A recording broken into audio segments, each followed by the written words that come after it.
Now, you head up Business Networking International here in New Zealand. Tell me a bit about that organisation. Okay, so it's an international franchise. It started 32 years ago in California, and I brought it here to New Zealand 18 years ago. Wow. And where did you bring it from?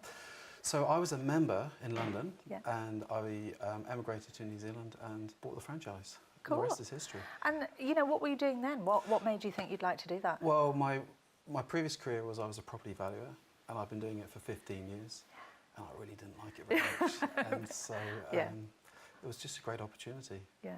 Do you know, so many people, they're doing one thing and they just don't want to do it anymore. And what would your advice be to someone who thinks, you know, I'd just like to change direction? It's always a huge step out of your comfort zone, but if you're really truly not happy, I think for me, I looked around the office and thought, I don't want to be doing this in 15 years' time or even 2 years' time. Yeah, or even next week. Exactly. So then it becomes a whole lot easier. Yeah. But follow your heart, really. Yeah. So you moved over to New Zealand. How hard was it getting started? It was pretty hard. I made the mistake of trying to start BNI in January. I didn't realise that January it was my first January in New Zealand. I couldn't get business cards, desks. Oh, no. By the way, if you're watching this overseas, New Zealand shuts down for the whole of December and January. Just there's no point working. It's taken me 3 years to figure that out, you know.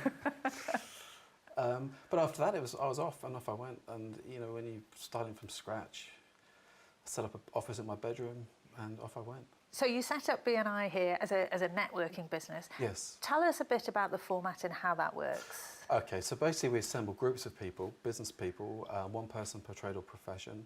They meet once a week over breakfast, and the whole focus is on helping one another, finding business for one another, and we're predicated on a philosophy of giving. We call it giver's gain. Right, okay. And so the same people meet every week? Yes, they do. It's not like you turn up to an event one time?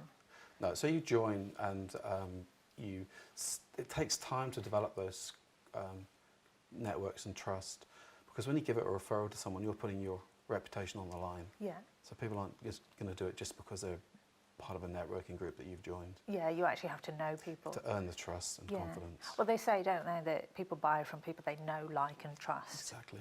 Okay. Yeah.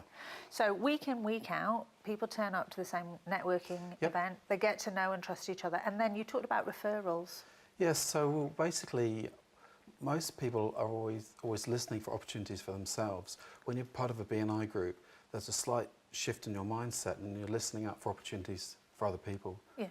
And why do you think that's important? I think it's really important to be coming from that place of helping one another, and it filters out into the community, and I think it just works on so many different levels. So tell us a bit about the philosophy of BNI. Well, I could sum that up in 2 words, which is giver's gain. And basically, you get what you want by giving to other people, and that's really how BNI works. Right, so it's a very supportive environment. You're not just in business for yourself, you're looking out for other people. Exactly right. Right, okay. Exactly. And then how does that filter through the rest of the organisation? So back in 2005, I decided that any organisation that's predicated on a philosophy of giving needs to be walking its talk. Totally.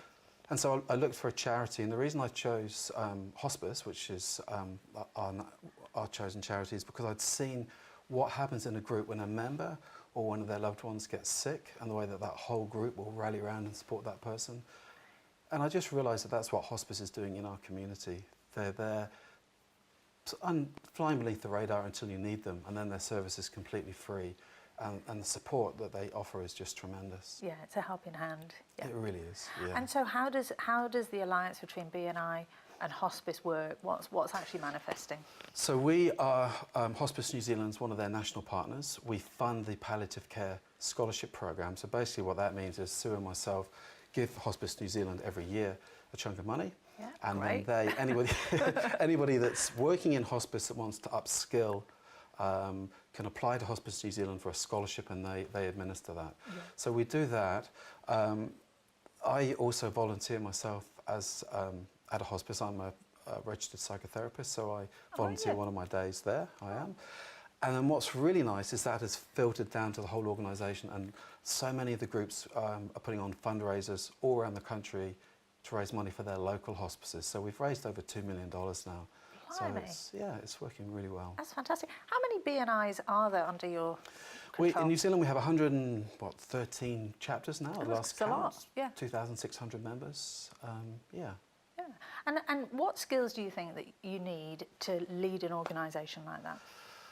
Well, whenever you get groups of people meeting together, it's inevitable that you get conflict. Yeah. And the first things I learned was there's always two sides to every story, if not three. Yeah. And Or 12. Yeah, exactly. And just to be there, listen, and come from a place of how can I help, rather than telling people what to do. Yeah. And actually, New Zealand in particular is a nation of small businesses. So, there's a lot of networking that goes on. What tips would you have for someone about making networking worthwhile?